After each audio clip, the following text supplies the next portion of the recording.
હાલો friends, આજે આપણે શીખીશું ગુજરાતી દૂધીના મુઠિયા ઢોકળા કેવી રીતે. ચાલો મારા કિચનમાં હું તમને શીખવાડું.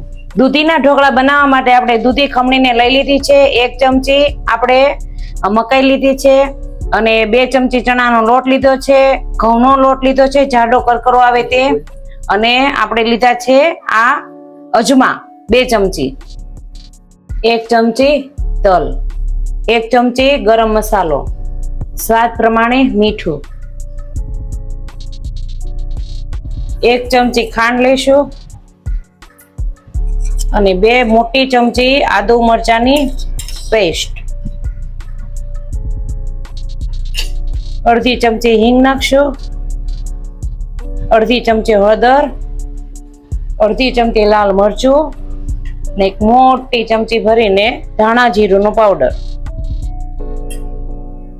આમાં થોડા ધાણા ઉમેરી દઈશું.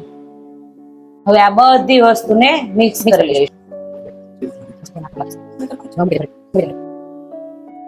હવે આમાં 2 મોટા પાવડા તેલ ઉમેરીશું. હવે આમાં મોટી ચમચી ભરીને દહીં ઉમેરીશું. હવે આમાં ખાવાનો સોડા જરા ચપટી નાખવાનો છે. પછી આમાં આપણે 1 લીંબુનો રસ ઉમેરીશું.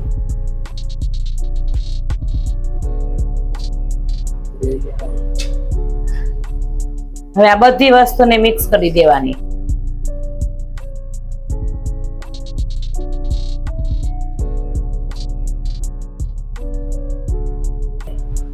હવે આપણે આને સ્ટીમ કરીશું.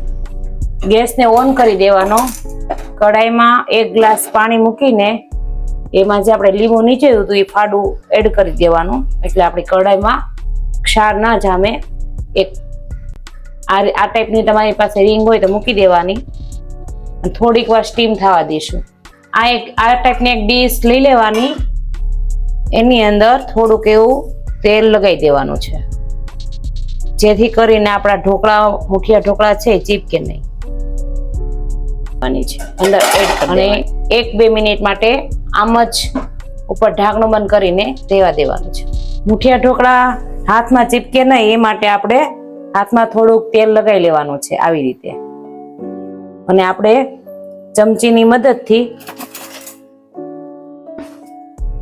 આ રીતે બેટર લેવાનું છે. આવી રીતે બધા મુઠિયાને વાળી લેવાના છે.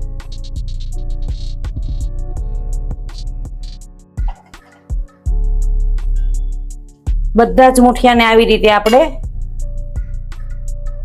વણી લેવાના છે હાથના મદદથી. જો આપણે બધા જ મુઠિયા વાળી લીધા છે અને સ્ટીમ કરવા મૂકી દીધા છે. હવે આને 20 મિનિટ માટે મીડિયમ ગેસ ઉપર સ્ટીમ કરીશું. જો આપણે 20 મિનિટ થઈ ગઈ છે, આપણા મુઠિયા મસ્ત એવા બફાઈ ચૂક્યા છે. જો હવે આપણે એને ઠારી લઈશું. જો ફ્રેન્ડ્સ, આપણા ઢોકળા એકદમ મસ્ત બફાઈ ગયા છે. આમ જો જોઈને જ ખાવાનું મન થઈ જાય એવા મસ્ત ટેસ્ટી બન્યા છે. હવે એને આટલા નાના નાના કટકામાં કટિંગ કરવાના છે આવી રીતે વઘાર માટે. રેડી? જો